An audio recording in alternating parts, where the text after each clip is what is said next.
বন্ধুরা এখানে যে সরা পিঠেগুলো আছে এগুলো আমি এখানে 500 গ্রাম দুধ ফুটতে দিয়েছি, এর মধ্যে দিয়ে ফুটিয়ে নেব, দেখবে কত সুন্দর হয়। তো দুধটা ফুটে উঠলেই আমি এর মধ্যে একটু গুড় দিয়ে দেব আর এলাচ, তেজপাতা। তো তোমরা দেখো কি সুন্দর হয়। তো বন্ধুরা তেজপাতা দিয়ে দিলাম, দুটো এলাচ ফাটিয়ে দিয়ে দিলাম।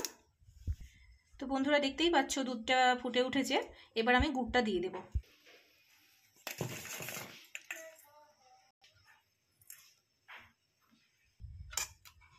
তো দেখো বন্ধুরা গুড় দেওয়ার কিছুক্ষণের মধ্যেই কালার কেমন চেঞ্জ হয়ে গেছে, এখনো গুড়টা গলতে বাকি আছে, আর একটু কালার আসবে। তো ফুটে উঠেছে, এবার আমি পিঠেগুলো দিয়ে দেব।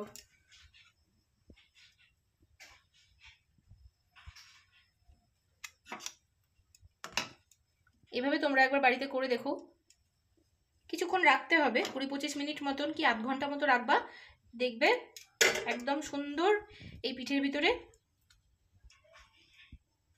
দুধটা অ্যাবজর্ব করে নিয়েছে।